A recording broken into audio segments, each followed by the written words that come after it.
Okay, so we've gone through the both poles of the conductor types, TESI on one side and NIFE on the other.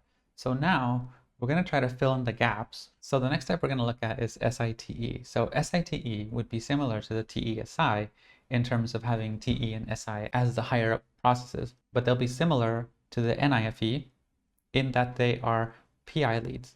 So we're going to see now the intersection of the last two samples that we saw coming together into the SiTe type.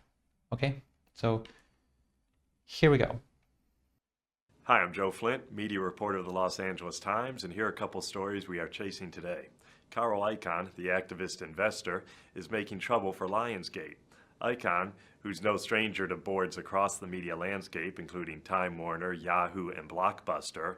You see how the eyes have the kind of doughy-eyed, bright eyes of NE, with the upper eyelid raised off the eye, and yet the perceptual area here is actually kind of scrunched down over the eye, causing this very kind of concerned look to the eyes, or very naive look to the eyes. And so in that sense, we see the SI function. Now let's look for the TE and FI functions, beginning with the mouth. Joe Flint, media reporter.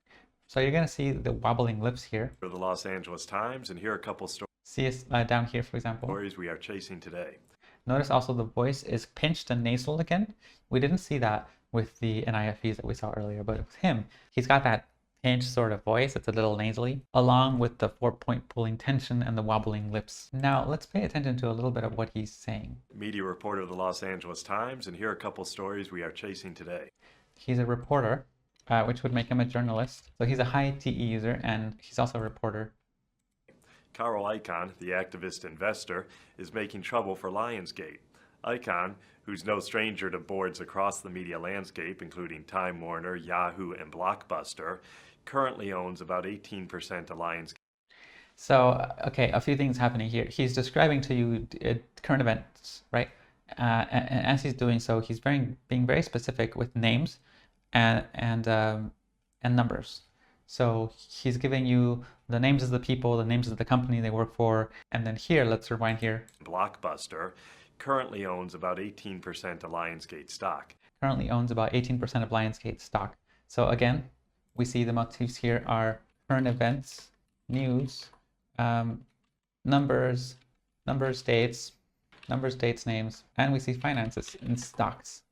So already you can see a similarity between what he's talking about, and if you scroll up here, and that what the TESIs we're talking about, specifically Anthony Mason, this guy you saw earlier. So let's take a look at them together. About the banks and the economy. I mean, the Dow is already down 2,000 points. For example, you can buy a share of GE, but we need more help. The Treasury is now... So you see, again, talking about the stocks and what's going on with the banks, there's some parity between that and what he's talking about here. He just made a tender offer to up that to 30% at a price of $6 a share. Lionsgate that closed the other day. And all this has to do with details, right? Again, remember, details, number, figures, facts, all of that is literality, which is what the S process seems to suggest when it comes to Model 1. It's just over $5 a share.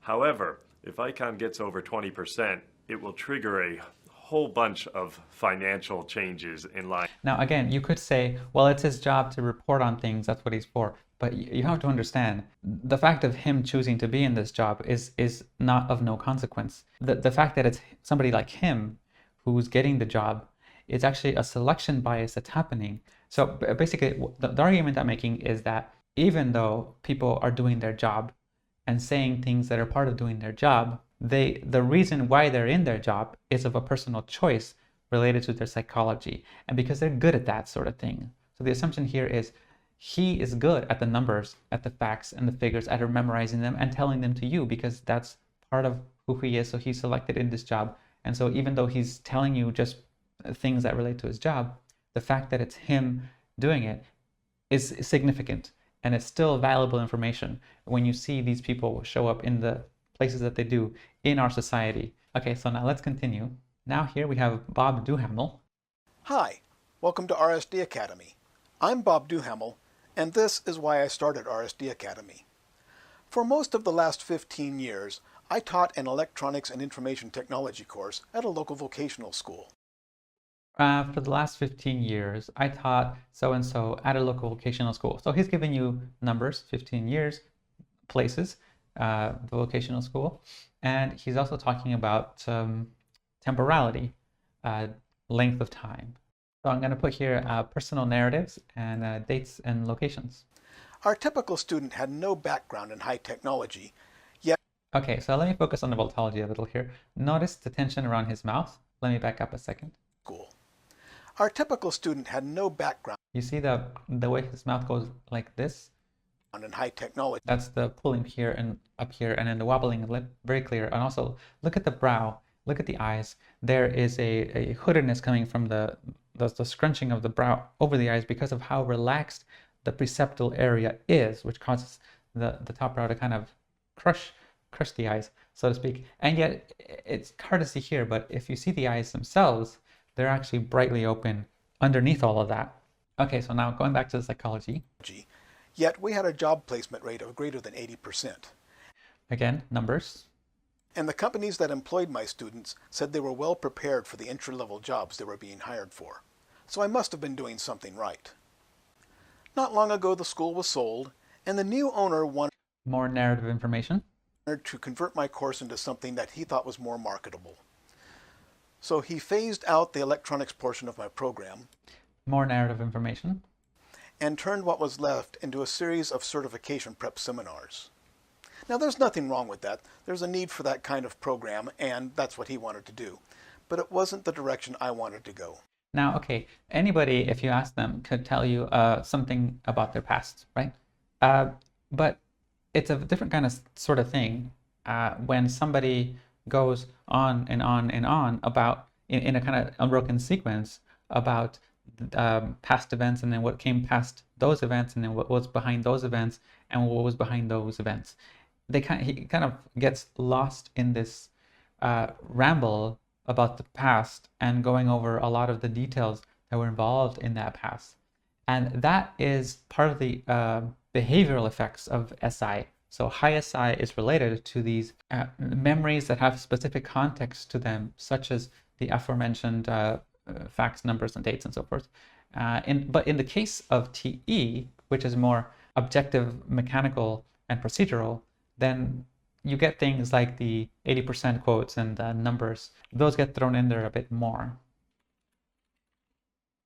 Okay, now I want you to notice something else that's different between them and the TESIs. The TESIs, when they went on about talking about numbers, they do so as a means to prove a broader point, which is so-and-so is losing in the races, or this and this is how we're going to succeed. Here are the facts, here are the details of how. So it's supportive. The information structure of the literal information structure is something they utilize. The SI is something they're utilized for the aims of TE, and the aims of TE appear to be more about getting things done, achieving things in the world. And the achievement method is through honoring the literality of information. Whereas with them, there's less executive stuff happening here. There's less commanding leadership stuff, and there's more just relaying to you information that is literal in nature, and just kind of walking you through that, informing you, giving you knowledge. So the impartation of knowledge is the kind of thing that these guys do most, the SI lead types. Now let's move on to somebody a bit younger, because I sometimes get asked, why are so many of my SI examples older people? And although there is some correlation there, that's not necessarily the case. Of course, if you're inborn as an SI lead, then you're SI when you're young and when you're old. So I want to show you an example of somebody young who has this Vultology. This is Aaron, very generous example. Thank you so much, Aaron, for letting me use your video here as an example of a certain Vultology. I just want to show you the Vultology. I think a lot of people probably, at least people I've met recently, don't know that I composed music in the past. What do you like about Russia? What do I like about Russia? Love the architecture. It's very colorful and ornate. Best of both worlds. I love the music. It's got this quality to it that's hard to describe. I guess it's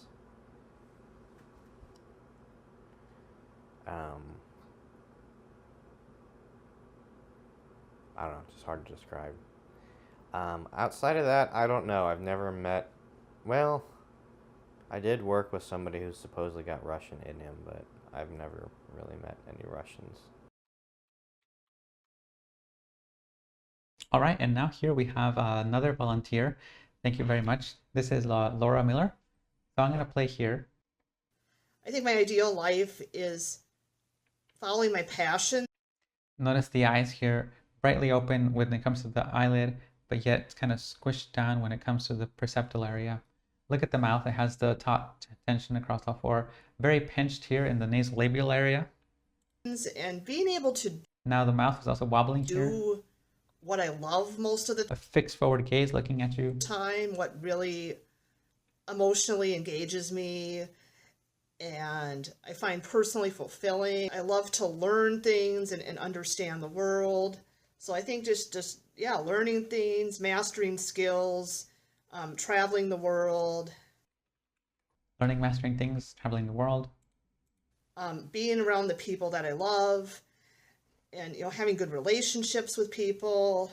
So once again, here, now we're at the female examples and we see a little bit more focused on love and relationships. Again, that tends to be a male and female difference in focus. Women are more focused on people and personal relations, statistically speaking, universally across humanity. So just as there's TESIs like Brene Brown that are very warm and loving, there are SiTEs that are also warm and loving and focused on relationships. Really doing something meaningful to society that's going to improve society. And when you die, you kind of leave some legacy behind. People remember you for the good that you did. A life that's harmonious, free of pain and discomfort. Okay, and all right, so doing something meaningful to improve society. So these are the motifs on the female side of the SiTEs. So we can compare them to the female NIFEs, which would be, so far, the most compatible group. And we also see a focus on human rights and activism here, and focus on social politics. And here with Laura Miller, we see doing something meaningful to improve society. So there we also see a similarity emerging. Now, while we're on the topic of SiTEs, I also need to show you another example of them, which is them in a Seelie format. So I want to give you as broad of a taste as possible of the kind of people that exist in this world. And Ben Carson is who I'm going to go through next. He's an example of somebody who is a little peculiar, and people don't understand him. They don't get how he comes across. So, but I'm going to try to explain to you why that is and what his real psychology is. I would treat it with the significance that I think it deserves, but I would not make it the overarching driver of all of my policy. At all points in time. Notice here the asymmetry he has with his lip movements. And also notice how the eyes, they're open, but they're kind of being squished by the weight of the brow. At all points in time, temperatures are going up or temperatures are going down. This is a response to a climate change question. If you don't remember because we're entering the new ice age. And then later on it was, we're going to all burn up. Everything's going to melt. And then it was, well, first. So he's basically scoffing or dismissing climate change conspiracies based on the kind of wild hypotheses that people throw out there, which all end up being BS. So we've seen this pattern a little before. So I'm going to call this caution or skepticism of wild hypothesis, which is similar in form to when Rebecca Watson was very anti-woo-woo with the whole psychic medium. I think what happens is high SI users, they come across a piece of information, and if they think that it's unfounded, it's unfounded in what they understand to be the literal way the world works, there is a caution, an avoidance of that thing. There's a kind of resistance against that speculation. Never mind the fact that we could argue that, you know, the science of climate change is something factual and literal and documentable, but in the way that all of us are limited, the SI user will, if they don't have that information in their own archive, in their own data set, then they will be reluctant towards it. But you can have an SI user who knows the information, and once they know the information, of course they're very accepting. So SI is very cautious and skeptical of information that is not within their own information set. So that's one way to look at it. So let's see what else he has to say. Well, recognize, for instance, with the grain deal, you know, somebody goes back 20 years to a private talk where I said, you know, that's a feasible possibility. And of course, anybody who's objective can go back and find that I'm not the first one to think that. And there You see the mouth movement here, that was very interesting. First one to think right that. There. And there are hieroglyphics showing people carrying grain out of the scowl here that you see, very SI. So, oh, this is a really strange theory. You know, that's the case with a lot of this stuff. And I think I understand that the news media. Now, some people speak about Ben Carson, and they point out how low energy he seems, how odd it seems that his voice is kind of weird, and how he comes across as kind of weird, and his ideas are kind of weird. So one of the things that is in effect here is the offbeat and idiosyncratic nature of all TE-FI users. Some of them have a better time of mitigating that than others. So for example, TE-SIs, they tend to, by virtue of their competence, their can-do attitude, they kind of bypass the fact of their offbeatness and brashness by virtue of just succeeding in life logistically. But other types, specifically introverted types who have TE and FI, they don't so much rely on success as a buffer between them and the world in terms of their presentation. And so in the case of Ben Carson, you have multiple things happening. First of all, he's introverted, therefore he's withdrawn from the environment. He's also Seelie. Pay attention to his voice. It has that kind of breathy effect that you see with people like Marilyn Monroe, as we talked about. And he's not giving you anything that isn't in himself. In other words, he's not trying to coach you or guide you in the conversation. And therefore, it just seems like he's just like a stump and just kind of just looking forward and just speaking what he believes in a very offbeat way with an expressive voice tone that doesn't seem to match or persuade the audience in a strong way. So that's a very characteristic of one of the ways that delta types like him can come across. So you know, it's good to have that archived in your mind for later. Now let's just continue on. Oh, by the way, I should probably also add here political interests and neurosurgeon. He's a neurosurgeon. Now it takes two to see a pattern, so I want to show you somebody who also has a similar Vultology to him. To anyone who has the right passion, the insights in mathematics. The voice also very whispery, very similar to Ben Carson here. Very similarly, and also look at his fixed forward gaze. You're going to see more of that, and watch the wobbles of the mouth. And science have a special beauty that's a little bit hard to describe in words.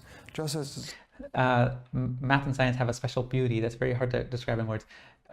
Here you're seeing more of the warm and fuzziness, you know, of the Seelie types. It's difficult to describe the beauty of music in words, but it's just as real.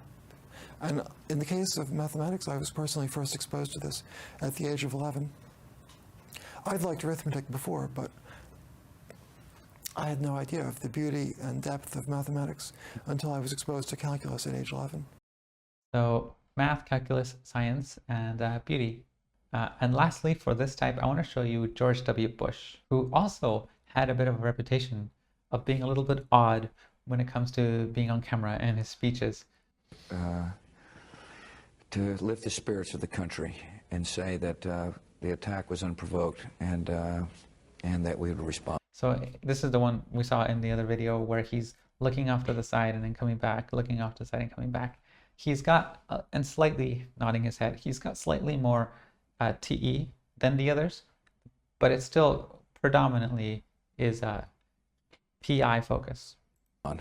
Freedom helps extinguish the brow, the concern. Hope. In other words, the extremists become marginalized with time as freedom advances. It won't end if America retreats within our borders and doesn't help people realize the blessings of freedom. First of all, Afghanistan was the site where extremists were able to find a safe haven to attack. Politics is a motif with him, and also current events. But they're mostly gone at this point. in Afghanistan. I wouldn't make that assumption. I would say that put yourself in the position of a young girl in Afghanistan, and realize that her life will be incredibly brutalized and or thwarted by people like the Taliban. And the fundamental question, is it worth it? That's the question we've got to ask. Does it matter to our own national security, or does it matter to our conscience? He has a focus on fixing injustices. Fixing injustices in the world. Again, a bit more of a softer and sweeter focus than other individuals. So Ben Carlson, Ed Whitten, and George W. Bush all have more of a softer side to them. That connects also to their Seelie energy. So this Vultology, the affect of the voice, the affect of the body, has some correlation to more sensitive emotional dispositions. And yet, all the types that we looked at, the TESIs and the SITEs, they're all very facts-oriented, very mechanically minded when it comes to approaching the world. The two things are not at odds with each other. They actually coexist. All right, so I want to stop here and make a note of something, which is that we've already seen a very interesting effect happening here without really noticing, which is that with the TESI type, we saw a primary psychology, which is very causality oriented and procedurally oriented, with a supportive facts and figures, detail oriented psychology, which matched the Vultology. But then we saw that if you invert the Vultology to where the primary one is PI and TE is below it, as you see with the mouth tensions of these people, then you also get an equivalent flipping in the psychological orientation of being primarily about information volume, literal information volume, and expertise in specific literal things.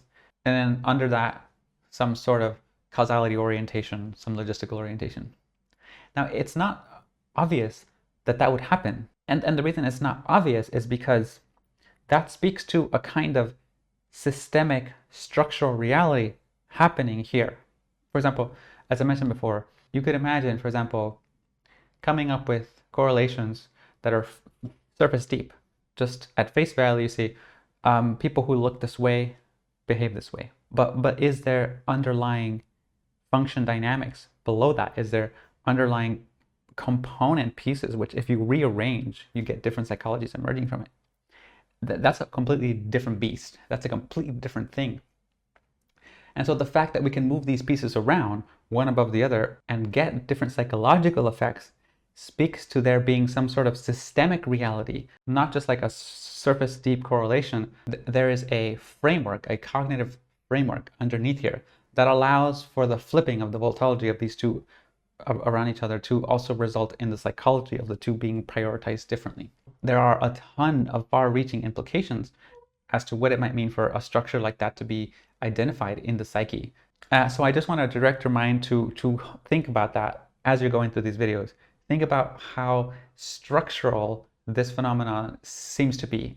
So in the same spirit of what I just said, we're going to try to do the same thing and flip the order of NIFEs, what we see here, to FENI. So we're making a prediction in some sense, because we saw the SITEs and we saw the TESIs, where if you flip the Vultology, the effects also seem to reorganize themselves. We can theorize then that if we grab the NIFEs that should have the warm swelling, but as a subordinate effect to the persistent NI zone out, flip those around, we may also expect to see somebody who's very JE and FE primarily, with a subcomponent of NI psychology. Let's see if that's what we find.